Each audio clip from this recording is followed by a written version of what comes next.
Alors dans cette vidéo, nous allons présenter la notion de transfert de loi. Donc, on se donne un nouvel ensemble qu'on appelle f. Donc on a une variable aléatoire x qui va de oméga dans e, et f une application qui va de e dans f. Alors on suppose que x prend ses valeurs là où f est défini, c'est-à-dire que x d'oméga est inclus dans df. Donc on va de oméga dans df, qui est inclus dans e.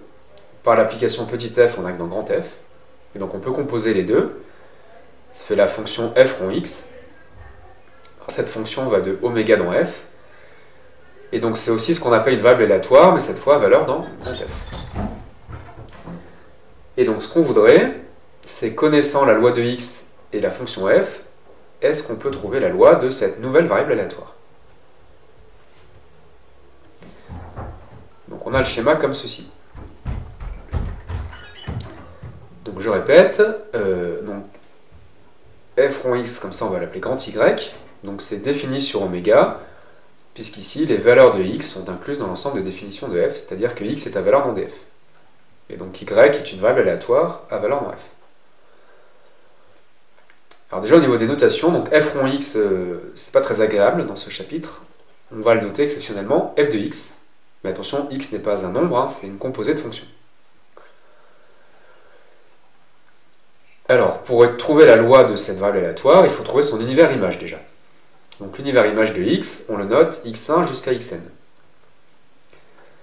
Alors par définition, quand on fait f rond x, les valeurs prises par cette fonction, c'est f de x1 jusqu'à f de xn. Et là, comme la fonction f n'est pas forcément injective, on n'a plus des valeurs distinctes. Donc ça, on va le noter plutôt y1 jusqu'à yp. Et là, c'est des valeurs distinctes, donc l'entier p va être plus petit que l'entier n. Et alors comme nous on aura souvent des variables aléatoires à valeur réelle, on les mettra dans l'ordre strictement croissant dans ce cas-là.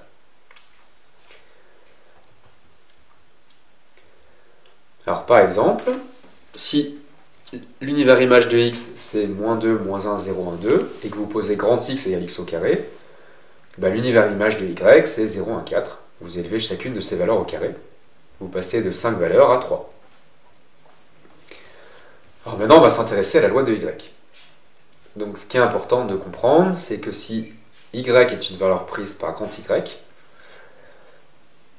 alors y il va avoir un antécédent par la fonction petit f, qu'on va appeler x, mais comme la fonction f n'est pas forcément injective, il va y avoir plusieurs antécédents. Donc là, sur mon exemple, si vous prenez 0, 0 il a un seul antécédent qui est 0, par contre 1 a deux antécédents qui sont -1 et 1, et 4 a deux antécédents qui sont -2 et 2. Alors ça va compliquer les choses. Donc on a une formule.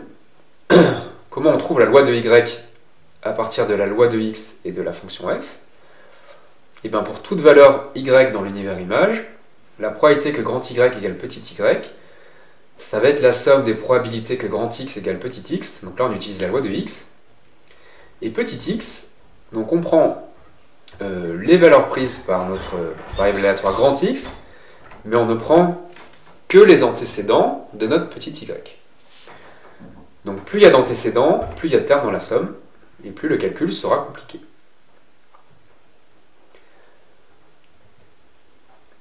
Donc la démonstration, on peut la lire.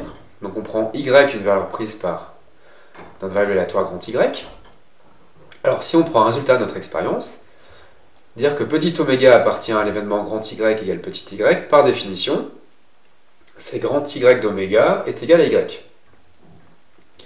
Par définition de grand y, c'est f rond grand x, donc ça veut dire que f de x d'oméga égale petit y.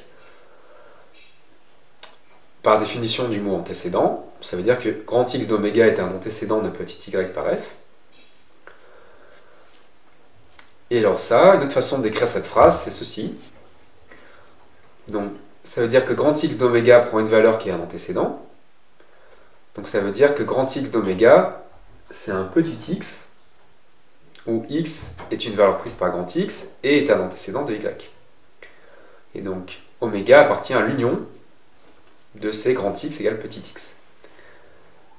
Comme c'est des équivalences, on a égalité entre ces deux événements, et l'union est disjointe ici, puisque grand x ne peut pas prendre deux valeurs différentes en même temps.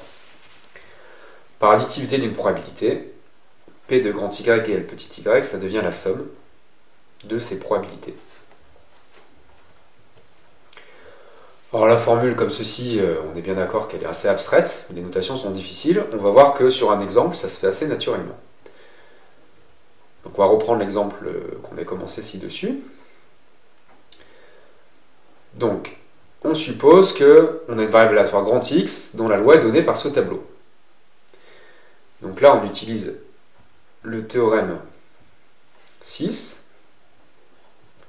Donc on ne vous dit pas ce que c'est grand X, il n'y a pas d'expérience, on vous donne juste son tableau. Donc on a vu que c'était possible à condition que les valeurs de la deuxième ligne soient positives et que la somme fasse 1. Donc ici c'est évident que ça fait 1. Donc il existe une variable aléatoire grand X qui a cette loi. Et on appelle grand Y la variable aléatoire qui est grand X au carré. On va trouver la loi de grand Y.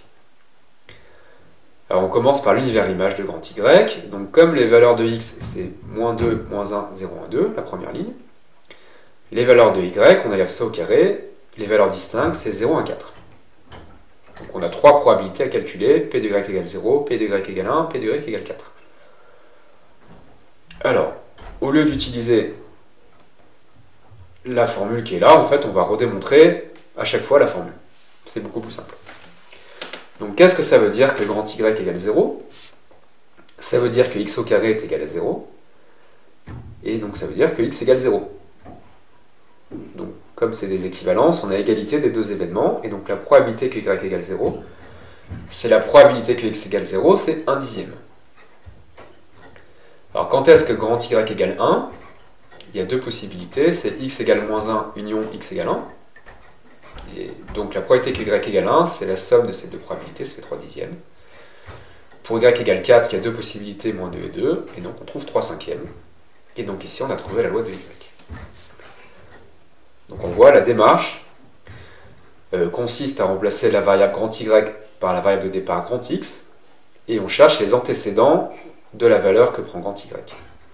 Et ça donne des valeurs possibles pour la variable aléatoire grand X. Voilà, donc on a expliqué ce calcul.